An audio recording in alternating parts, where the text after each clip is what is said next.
Bonsoir, bienvenue sur Radio Sensation Normandie. Vous êtes dans le MAG, 10 minutes pour en savoir un peu plus sur la vie culturelle et associative de notre territoire berné, terre de Normandie et au-delà.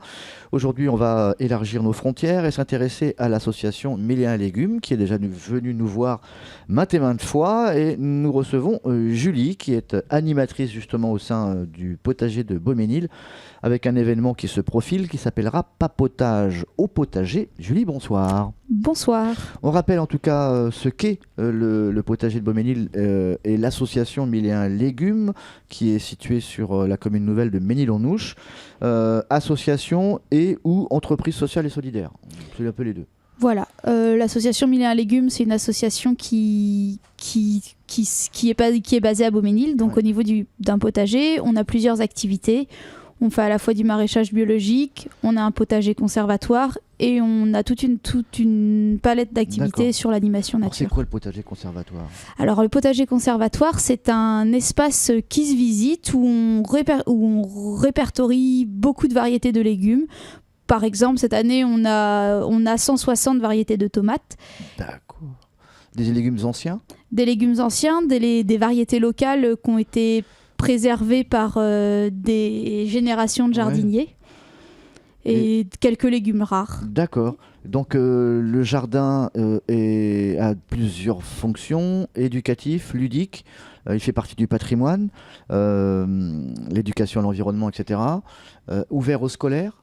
Exactement, ouvert aux scolaires, ouvert au grand public entre mai et septembre, et puis aux groupes adultes ou enfants. D'accord. Et ça marche sous forme d'atelier à peu près 2 fois par mois ? Alors, on est ouvert à partir de mai. De mai à septembre, on est ouvert tous les week-ends. Ouais, l'hiver, c'est fermé. L'hiver, c'est fermé. Et en juillet-août, on est ouvert du mercredi au dimanche, l'après-midi, en visite libre. Au-delà de ça, les groupes peuvent venir visiter le potager sur réservation, les grands groupes. Ouais. Et là, du coup, ça se passe sous la forme d'une visite guidée et avec des ateliers, essentiellement pour les scolaires ou les centres de loisirs. Des fois, on découvre des bestioles ?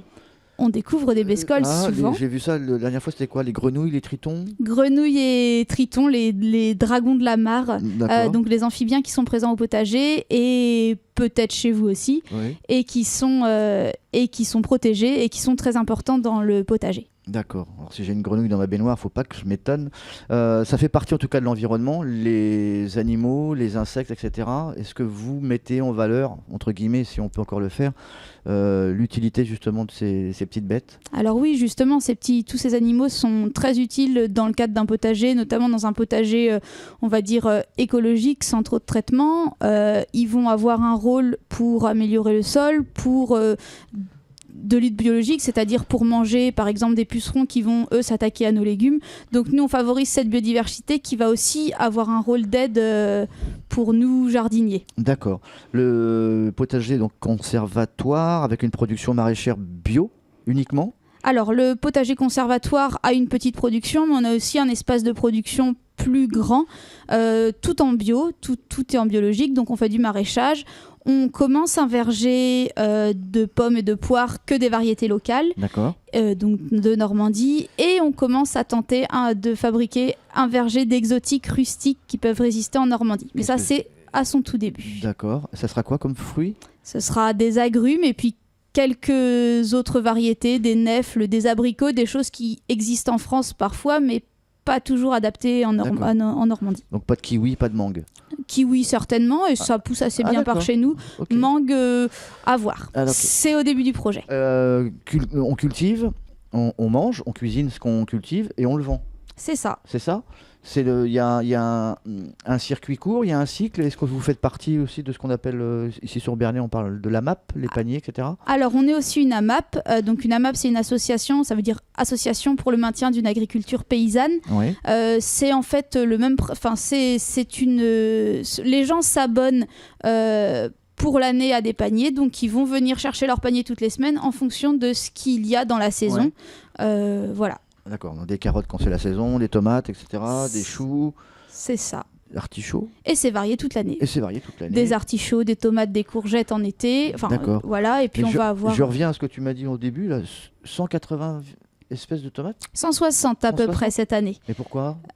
pour montrer qu'elles existent, pour les conserver aussi, parce que toutes ces graines, toutes ces tomates qui ont été sélectionnées et créées par des générations de jardiniers, si on arrête de les semer et de récupérer la graine, elles vont disparaître.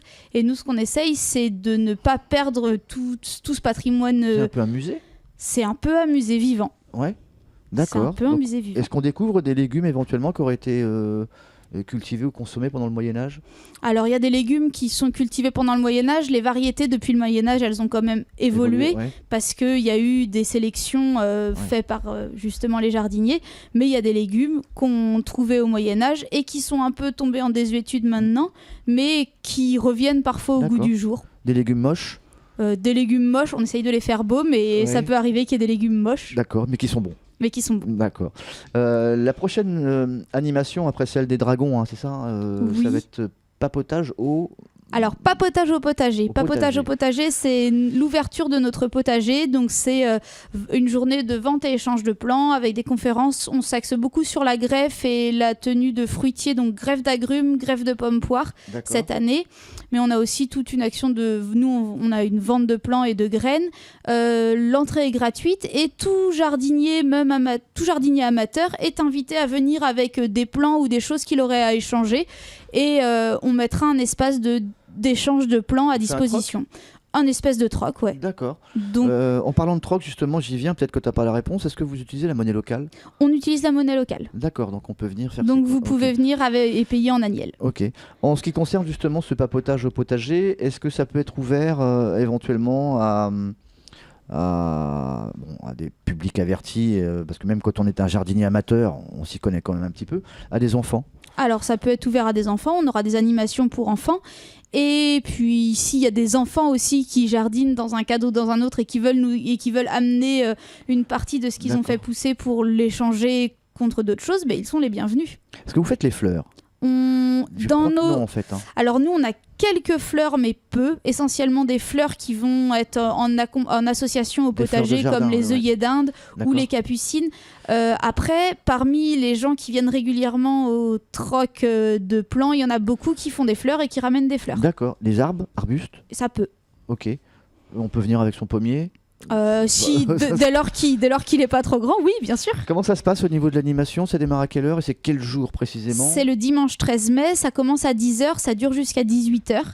L'entrée est gratuite, il y a la restauration sur place et différentes conférences l'après-midi et toute la journée des animations pour enfants. D'accord, donc on va manger ce qu'on a cultivé Non, on va manger des choses qui peuvent provenir du potager, mais également on va avoir des tartines campagnardes, enfin des choses assez simples, mais voilà, pour proposer une restauration. Est-ce qu'il y a, on en parlait l'autre fois avec Frédéric, est-ce qu'il y a des travaux envisagés éventuellement pour agrandir un peu l'espace ou là on est juste bien ?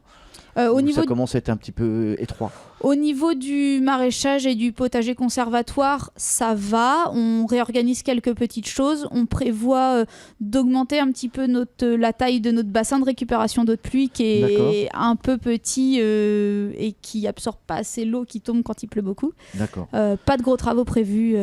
Ok. Les ateliers jardins, etc., ça continue ? Les ateliers... Pardon ? Oui, ça continue. Il y aura des choses pour les enfants, etc. Ou alors ça va se terminer pendant la période de la fin de la scolarité ? Alors là, pour les animations à venir, on a encore plusieurs choses. On a les clubs nature qui sont ouverts aux enfants. Donc il y en a encore 2, un par mois. Donc c'est pour les 3-7 ans. Et c'est le 30 mai et le 27 juin de 15h30 à 16h45. Donc les enfants viennent accompagnés d'un adulte. Les ateliers jardin pour les adultes, il y en a encore un le 12 mai et un le 16 juin. C'est de 10h à 12h. Et on va également mettre en place d'autres animations nature. Donc une animation sur les libellules et les demoiselles le 2 juin de 15h à 17h. Et tous les mercredis de juillet, des mercredis nature de 16h à 18h. D'accord. Voilà. La demoiselle, c'est une grosse libellule. La demoiselle, c'est la petite libellule. C'est la petite ? D'accord. Comment on fait pour vous trouver ? Alors, vous pouvez aller sur notre site internet, donc qui a l'adresse 1001legumes.com, ou sur notre page Facebook, Potager de Beaumesnil. D'accord. Un téléphone ? Un téléphone, le 02 32 46 02 54. D'accord, on rappelle que les ateliers, c'est de 10h à midi. Le prochain, il y en aura le 16 juin, ça on l'a noté. Voilà. Beauménil, comment on fait pour y aller? Beauménil, on va au sud de Bernay, et c'est à peu près une dizaine de minutes de Bernay. Ok, ça roule. En tout cas, Julie, merci d'avoir accepté notre invitation pour nous parler de ces belles choses qui se déroulent donc avec l'association Mille et un légumes. Papotage au potager, c'est quand et à quelle heure? C'est le dimanche 13 mai de 10h à 18h. Merci, au revoir. Au revoir.